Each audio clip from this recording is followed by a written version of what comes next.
They feel the need to attack because they're scared that we will win based on the merit of the work that Joe Biden and I and our administration has done. I think the 14th Amendment that prohibits someone that is guilty of insurrection, of holding federal public office again, is applicable to these circumstances. Iowans appreciate when you show up, and they expect you to show up. They expect you to earn it. So that's what we're going to do. Hello and welcome. I'm Nancy Cordes in Washington. Thanks for joining us on America Decides. President Biden is traveling to India today to meet with world leaders at the G20 summit. CBS News senior White House and political correspondent Ed O'Keefe is in India and has the latest on what to expect from the annual gathering.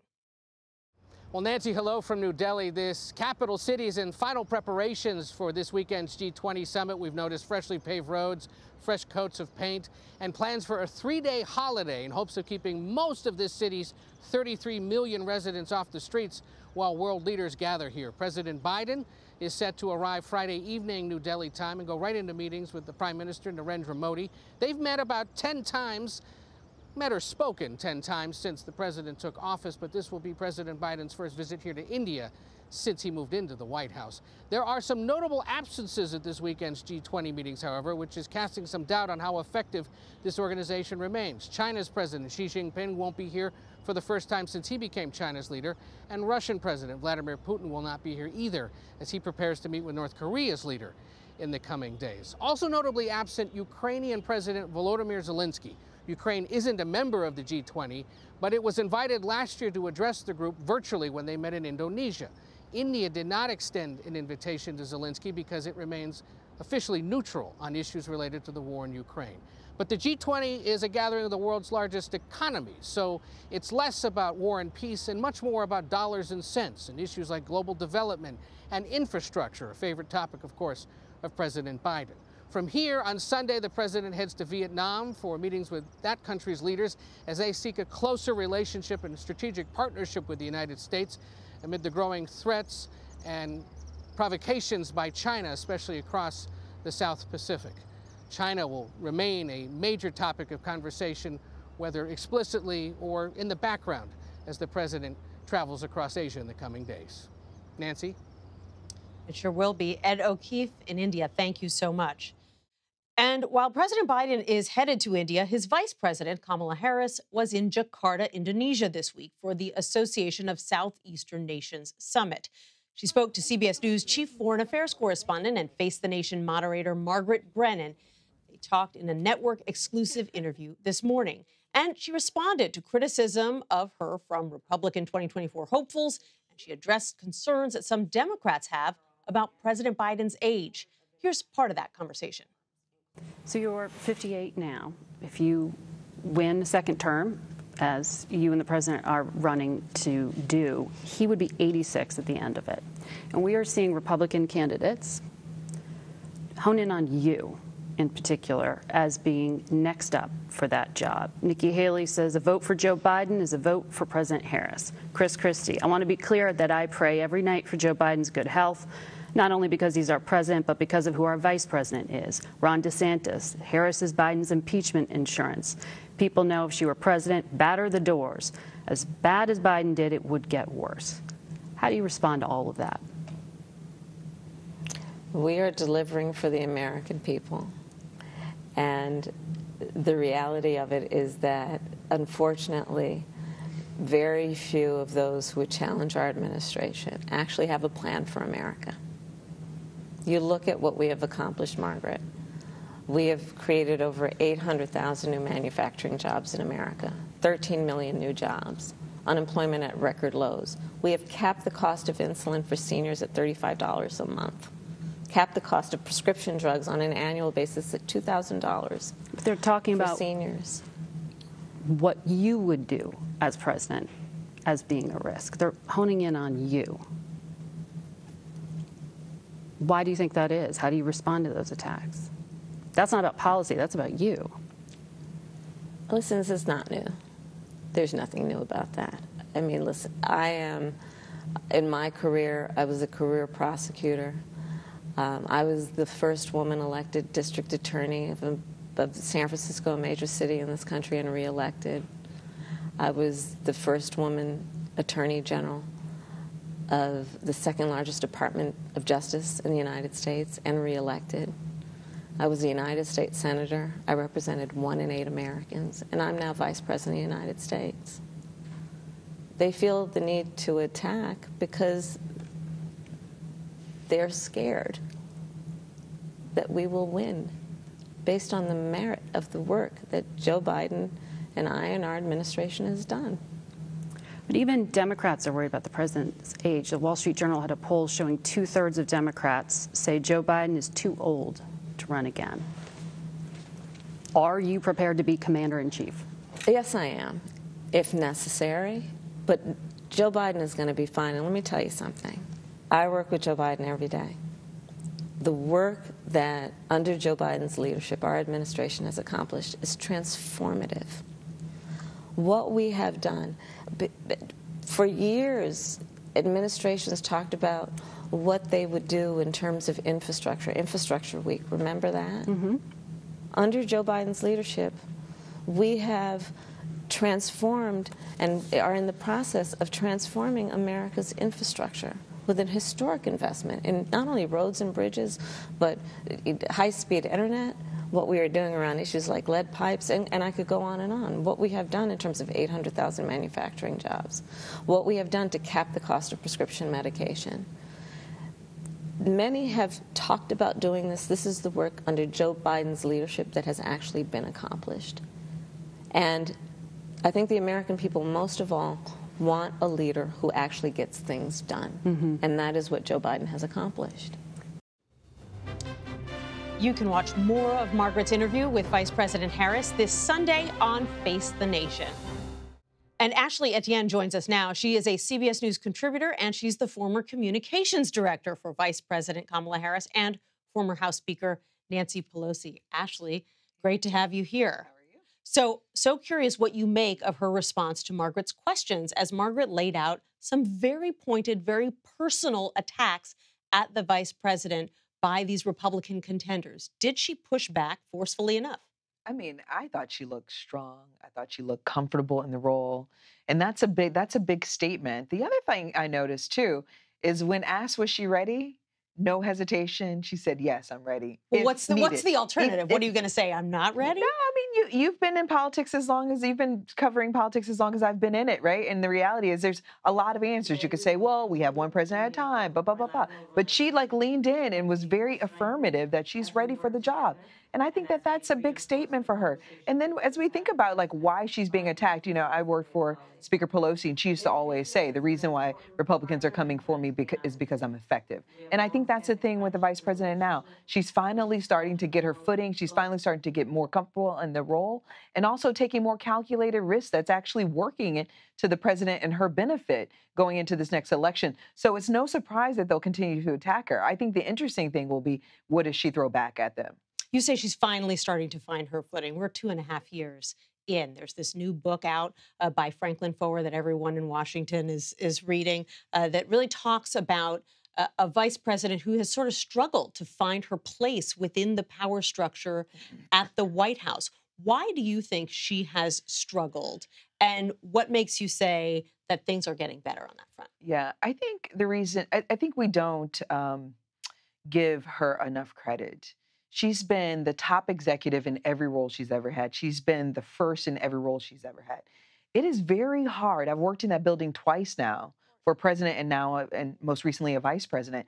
It is very hard to adjust yourself being the number one to being a number two and to reconcile your voice with that of another elected official who's been in the business for 40 plus years. That's not an easy task. Secondly, the first 2 years we were all, mired in COVID. That hampered her ability to get out, test her footing, expand her reach and voice and develop her voice in this new role. And I think the third thing is that, women in this business, they just get it harder. Critics are more harsh on them. I think there's a confluence of race and gender that we as a nation haven't started to discuss as it relates to the vice president and her ability to gain power, leverage, and exercise that power. So I think there's a lot of factors, And it's not a one simple, easy answer. Now, you asked me, what are the signs that she's getting her footing? One, I love the fact that she went to Florida and took on DeSantis in this larger issue of whitewashing history when she took him to task about the books and rewriting history and slavery and all of that. You That think she was- needs to do more of That that? was daring, yeah. And the reason why it was so daring and the reason why it was so effective is because it elevated the issue within their party. It smoked out Senator Scott, who then took on DeSantis on this issue of race, which is incredibly effective. Then she went to Iowa and talked about abortion rights, right, in Iowa, right ahead of the Republican debate. And so all of that is risky. And when you're the vice president, that's what you need to do. You need to take calculated risks that are going to benefit the principal. So you think she does best when she's a little pugnacious from time to time and taking on some hot button issues? Absolutely, but they're all issues that she has credibility on. She was on the Intelligence Committee. She was first, Attorney General, et cetera, et cetera. These are all issues that are very personal to her that she's got a lot of credibility on. But they also galvanize her base. Right. But you look at this new CNN poll that's just out. It finds that 3/4 of Americans, not just Republicans, but all Americans, worry that the president's age is going to affect his mental and physical competence in the job. What does she do to convince people that A, she's ready, beyond just saying, I'm ready, Sure. and B, that it's not as big of an issue as Republicans have argued that it could be?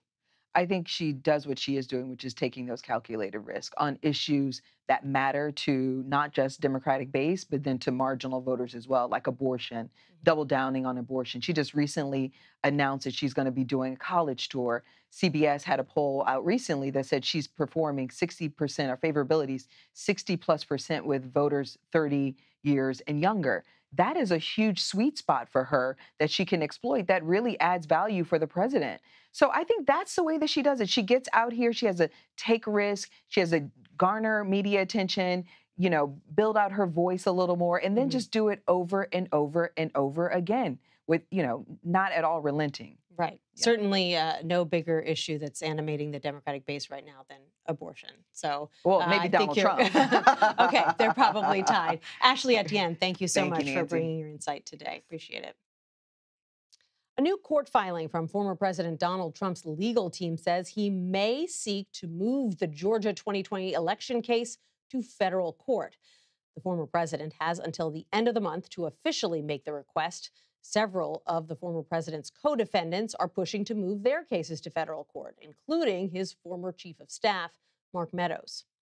And coming up, a law expert breaks down the new 14th Amendment case seeking to prevent Donald Trump from appearing on the ballot in Colorado. You're streaming America Decides.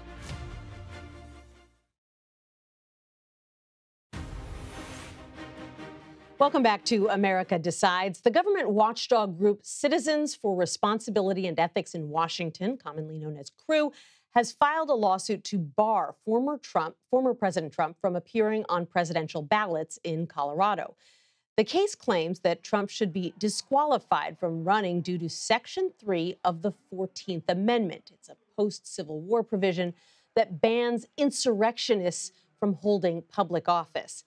Lawrence Tribe joins us now with more. He's a law professor at Harvard Law School. Professor Tribe, thanks so much for being here. Thank you, Nancy, for having me. Absolutely. Now, part of the reason that this has emerged into the public consciousness is because of an article that you co-wrote about the 14th Amendment this summer. And so I'm so glad you're here to help us break it down and understand it, because while it was something that was being discussed in Democratic circles and some conservative circles as well, now there are lawsuits and there are secretaries of state in states across the country saying this is an issue. So it's clearly here to stay. So help us understand exactly what the 14th Amendment says and why you believe that it may disqualify the former president from office. I'm glad to do so, Nancy. I co-wrote that article with a very conservative, distinguished former federal judge, Judge Michael Ludig. We concluded, as have all the scholars who have seriously studied this issue, that the language of the 14th Amendment means exactly what it says. it says that anyone who takes an oath to protect the American Constitution and holds office and then engages in an insurrection against the Constitution or gives it aid and comfort can never again hold office in the United States. That language is unambiguous. It's clear. Whether it applies to Donald Trump will have to be decided by states like Colorado. And when they decide, then the US Supreme Court will almost certainly have the final word, and it will come quickly. The reason we believe that this language applies, apart from all the facts we know about, is that it was put in the Constitution at a time when everyone realized that the executive branch would be unlikely to get convictions against former insurrectionists, because the president at the time was Andrew Johnson, who wanted to dismantle the Union victory in the Civil War. But it was going to be a permanent provision, a permanent protection against turncoats, people who turned against the country. If they weren't prosecuted, or if they were acquitted rather than convicted, or if they were pardoned, it wouldn't make any difference, because an independent determination would be made that they were disqualified. This lawsuit, brought in Colorado by Citizens for Responsible Ethics in Washington, representing 6 Colorado voters who clearly have standing to bring the suit, is the strongest of many around the country. It's brilliantly researched, thoroughly developed. The president is clearly frightened of it because he made a motion today, a frivolous motion, to take it to federal court where he obviously hopes to get it dismissed. He's scared of this suit, and he should be, because it is. He just said today, in fact, he was doing a radio interview. He called it a trick that amounts to election interference. And, you know, there is a question about whose decision it is, who gets to decide whether he meets this standard or not, especially because he has not formally been charged with inciting an insurrection. He's been charged with a lot of things, but not that. And he certainly hasn't been convicted of anything yet. And I hear what you're saying about convictions not necessarily being a bar that has to be met. But if there are no convictions, who is it that decides at the end of the day that the Republican frontrunner should be barred from serving as president? Well, in the first instance, secretaries of state have to decide. Whichever way they go, whether they say that maybe he's an insurrectionist, but we want it to be left to the people, even though the Constitution says that they are disqualified, the same way that, you know, Barack Obama or George W. Bush or, you know, Bill Clinton, they might all be very popular, but they can't run because they're disqualified, having been president twice. This guy might be disqualified because he tried to overturn the very Constitution he pledged to protect. When it's decided one way or the other by secretaries of state, that will go up to the US Supreme Court. They will be in quite a pickle because a majority of them, I think, are, you know, either beholden to him or quite right-leaning, but they are also pledged to uphold the Constitution. If they decide that he is eligible to run, they'll have to explain why. And we'll all be interested in hearing that explanation, given the clear language of the 14th Amendment. We certainly will be interested, and I think we're going to be talking about this a lot more over the next year. So, Lawrence Tribe, I really appreciate you coming on and breaking it down for us. Thank you, Nancy. All right, coming up next, Ron DeSantis is betting big on Iowa. We'll explain next. You're streaming America Decides.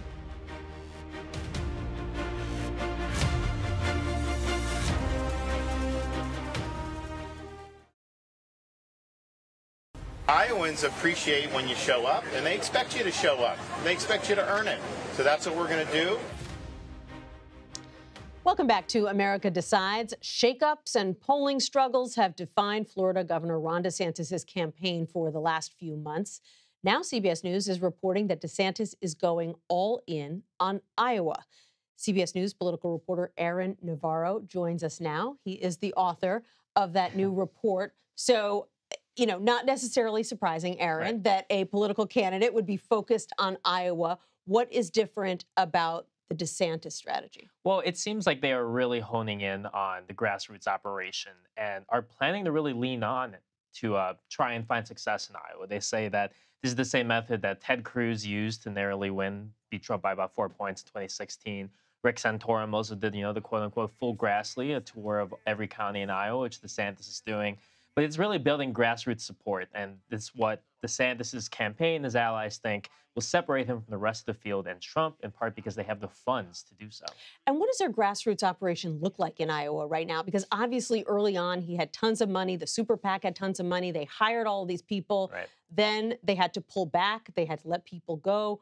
What does their operation look like in Iowa compared to some of the other campaigns? That's right. Well, the Super PAC has 5 offices spread out across Iowa, 20 staffers. It's definitely a reinvestment for them. And they cut, as you mentioned, they cut door knocking in Nevada and some Super Tuesday states in part to reinvest in the first 3 states. Mm-hmm. They have this commitment to caucus card program that they say that they've gotten 12,000 Iowans to sign on to. And how they follow up with voters is not really known, but it's a sign to them that they were building a base of support for the caucus next January. But on the top line approach, it's that bus tour. It's DeSantis always being in the state, and the allies, the campaign, are ready to make that contrast with Trump, who goes infrequently. He goes for the Iowa State Fair at this upcoming Iowa versus Iowa State game, but not as much as DeSantis. Right. He's been a little absent lately. I want to ask you about Nikki Haley because of all the candidates, she's almost been the most aggressive about talking about not only Joe Biden's age, but also his vice president. Let's take a listen to what she's had to say recently, then I want to ask you about it. But what has Congress done for you lately? Nothing. Don't you think it's time we finally have term limits in this country? It's the same reason why I think we have to have mental competency tests for anyone over the age of 75. We all know young 75-year-olds, and we know Joe Biden. The point I'm trying to make is these are people making decisions on our national security. Is this a winning issue for her? Well, it's interesting because no other candidate is really willing to talk about age in the same way Nikki Haley has. We were talking about DeSantis earlier. He has said, we'll let the voters decide when he's asked if he'd support the mental competency test. But we're seeing Haley, especially after the debate, start to make some traction in the polls, kind of knock on DeSantis's door. And in part because she has established herself as the candidate that talks about these things. And term limits especially have been popular across the aisle for in poll results for American citizens. So, and there's also that subtext of the conversation of a Biden-Trump rematch and these two very old politicians going against each other. So far, in the polling bump she's getting after the debate, it seems like it is working. A lot of lawmakers in Washington are in their 80s themselves, so it's hard to see them imposing some kind of age requirement on the president and the vice president. It'll be interesting to see whether at some point Vice President Harris ends up taking on Nikki Haley after the things that Haley has been saying about her. And we saw earlier in the show, the clip you showed of the interview with Margaret, that, Kamala Harris, the vice president, isn't really quite ready to go after the candidates yet. No. Maybe some shots with Ron DeSantis and talking about education there, but it'll be something to watch if she does go after Haley. Clearly, the message seems to have gone out on the Democratic side. Hold your fire for now. For now. There'll be time to go ahead and take them on. Aaron Navarro, a political reporter for CBS News, thank you so much for joining me. Thanks for Appreciate it. And that does it for today. You can stream America Decides Monday to Thursday at 5 p.m. Eastern. Thanks for watching. You're streaming CBS News. See you next time.